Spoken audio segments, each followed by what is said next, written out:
سبيل الدموع سبيل مريح تنهدى يا صاحي كي تستريح وبث Bagi teman-teman juga yang ada di YouTube, dukung channel-channel dakwah, terus subscribe. Bukan cuma channel saya, semua channel yang bermanfaat, semua channel dakwah yang baik, dukung akhi dan ukhti. Mengapa hukum rokok ada yang bilang makruh, ada yang bilang haram? Mana yang benar? Menurut Anda kira-kira gimana? Coba begini, saya pernah ceritakan itu hari. Ada seorang guru di Saudi, saya ingatkan kembali, berdialog sama seorang syekh. Syekhnya dibilangin sama guru ini, guru sekolah ya, dia berpendidikan, dia bilang, "Syekh, kenapa Anda mengatakan rokok itu haram? Apa sebabnya? Sementara dalam Al-Quran tidak ada dalil menyebutkan rokok secara khusus, nggak ada. Kenapa harus dibilang haram?" Kata syekhnya, "Kau makan apel?" Dia bilang, "Iya." "Kau makan jeruk?" "Iya." "Baik, ada nggak disebut dalam Al-Quran apel sama jeruk?" Dia bilang tidak ada. "Baik, itu tidak ada, tapi boleh dimakan. Kenapa? Karena masuk dalam umumnya firman Allah, Allah menghalalkan semua yang baik-baik dan Allah mengharamkan yang khaba'ith, yang buruk."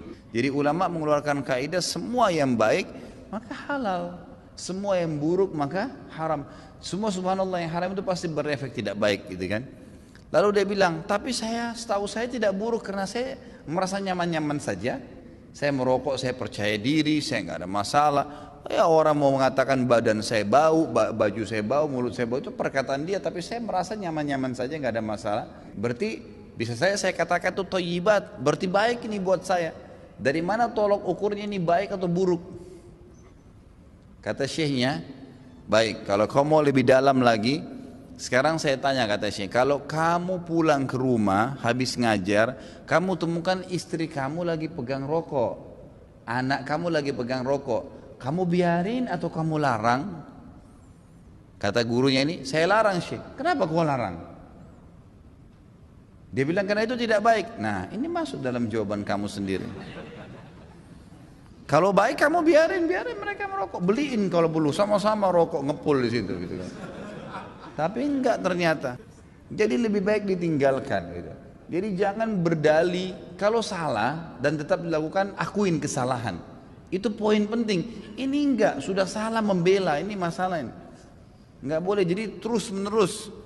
Kadang-kadang subhanallah ada orang juga supaya dia tetap dalam mempertahankan kesalahannya, mencari orang yang lebih buruk. Ada pernah orang bilang sama saya, "Ustadz, saya baik Ustadz. Sholat saya masih jaga sholat maghrib, teman saya dan tidak sholat sama sekali." Jadi patokannya yang lebih buruk, supaya yang dia tinggalin 4 waktu sholat itu mending, nggak apa-apa gitu. Bukannya dilihat orang yang sholat lebih banyak, ini nggak boleh sebenarnya. Allahu alam. Jadi kalau kita lihat, kalau dikatakan memang kategori ulama di Indonesia, kalau di Timur Tengah saya nggak pernah temukan ada ulama menghalalkan rokok. Di Indonesia ini karena kiai kita terlalu murah gelarnya, ayahnya kiai, anaknya jadi kiai, bisa ceramah berapa kali atau pulang haji jadi kiai juga. Ini luar biasa ini. Saya mohon maaf, bukan menyombongkan diri sama sekali. Saya subhanallah berapa kali ketemu dengan orang-orang kiai. Kiai ini, saya kalau ketemu subhanallah seperti kalau antum ahli listrik misalnya. Kemudian ada orang datang ngobrol masalah listrik, dia nggak ngerti.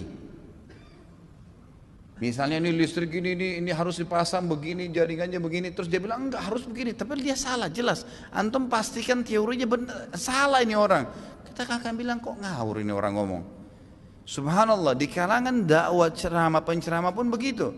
Saya heran dari mana gelar-gelar kiai bisa didapatin nih gitu. Baca ayatnya salah, hadisnya dikarang-karang, banyak sekali sudah kesalahan.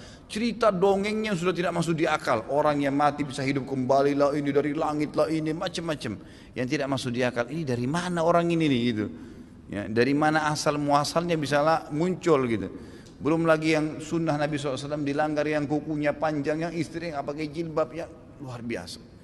Makanya kata ulama, kalau kau mau melihat seorang alim, kau akan temukan kealiman itu pada diri dan keluarganya. Emang ada ciri di situ.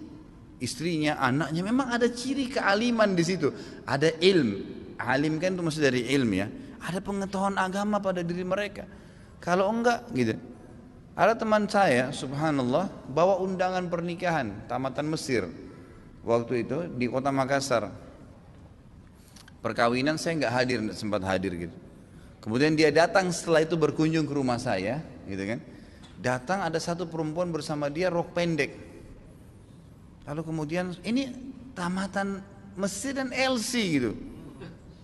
Jadi akhirnya saya ngobrol-ngobrol sama dia, ahlan akhi, baik gini-gini. Saya tahunya selama ini orang yang memang teman-teman ini semoga Allah berikan hidayah, malas sekali terjun di dakwah gitu. Jadi mereka pulang, mereka sibuk dengan bisnis tapi dakwah dilupain. Akhirnya tidak terbentuklah pribadi untuk berdakwah, intinya begitu. Terus saya bilang, mana harim antum? Harim itu istri ya. Oh ini dia dengan malu nunjuk ini di sebelah gitu. Istri antum ini, masya Allah. Semoga Allah kasih hidayah ya.